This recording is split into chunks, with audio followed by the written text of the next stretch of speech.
Jet tempur supersonik Soviet yang baru dikembangkan ini dicuri oleh pihak Amerika dan akan diuji seberapa cepat sebenarnya jet tempur itu bisa terbang. Beginilah penampakannya saat terbang di atas air. Beginilah penampakannya saat terbang di atas lembah.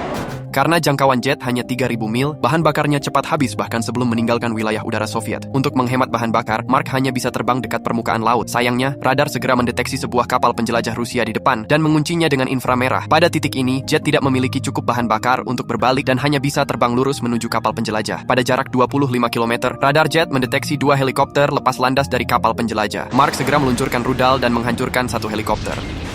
Jet kemudian dengan cepat terbang di atas kapal penjelajah. Kecepatan supersonik menyebabkan daya hancurnya langsung meledakkan helikopter lainnya. Kapal penjelajah itu segera meluncurkan 4 rudal sebagai balasan, tetapi radar mendeteksi rudal yang datang dan segera mengaktifkan sistem pertahanan belakangnya, meluncurkan rudal udara ke udara yang berhasil meledakkan 2 rudal. Namun 2 rudal yang tersisa terus mengejar tanpa henti. Mark dengan tegas berakselerasi dan langsung menangkis kedua rudal tersebut. Dengan krisis yang berhasil diatasi, Mark melanjutkan penerbangannya menuju lokasi targetnya. Metode intersepsi konvensional Angkatan Laut Soviet terbukti tidak efektif, memaksa mereka untuk memerintahkan penghancuran pesawat tersebut dengan segala cara. Seorang pilot uji tingkat atas dipanggil dan diperintahkan untuk segera lepas landas dengan jet tempur Firefox lainnya. Sementara itu, Mark berada 90 km dari lokasi pengisian bahan bakar yang ditentukan. Tetapi bahan bakarnya hampir habis dan hanya tersisa jarak tempuh 60 km. Sementara itu, kapal selam Amerika yang dikirim untuk mengisi bahan bakar telah tiba di bawah es Arktik. Setelah membuka ruang apung utamanya, bagian atas kapal selam menembus lapisan es. Bersamaan dengan itu, Mark mendarat di atas es. Tetapi karena permukaan yang licin, pesawat tidak dapat mengerem tepat waktu. Tepat sebelum meluncur ke laut, pesawat tiba-tiba berhenti. Mark dengan cepat membelokkan jet tempurnya dan berada di samping kapal selam nuklir. Para awak kapal selam dengan cepat bergerak mendekat, menyelaraskan saluran bahan bakar dengan tangki bahan bakar dan mengisi bahan bakar. Mark kemudian lepas landas lagi dengan Firefox satunya. Tetapi sebelum ia pergi jauh, pilot Soviet yang masih tanpa ampun meluncurkan 2 rudal dari belakang. Mark dengan mudah menghindari serangan itu dengan membelokkan jetnya. Namun Firefox 2 tanpa henti mengejar, meluncurkan rudal atau menembaki dengan senapan mesin setiap kali ada kesempatan. Melihat bahwa ia tidak bisa melepaskan diri dari Firefox 2, Mark terjun ke dalam kawah, berharap dapat menggunakan keterampilan terbangnya yang unggul untuk melarikan diri. Tepat ketika ia hendak mencapai ujung lembah, Firefox 2 meluncurkan 2 rudal lagi. Mark mencoba menghindar lagi, tetapi jet tersebut kehilangan kendali dan jatuh ke bawah. Mark yang membawa beban lebih dari 10 kali berat badannya, langsung kehilangan kesadaran. Namun pilot Soviet yang menjunjung tinggi kesatriaan tidak memanfaatkan kesempatan untuk menyerang. Sebaliknya, ia menunggu sampai Mark sadar dan berhasil mengendalikan kembali pesawatnya sebelum terbang di sampingnya. Setelah memberikan hormat, ia dengan cepat terbang di belakang Mark dan mulai menembakinya dengan senapan mesinnya. Tetapi Mark mengabaikan etika militer dan mengaktifkan sistem pertahanan udara belakang dan meluncurkan rudal terakhirnya.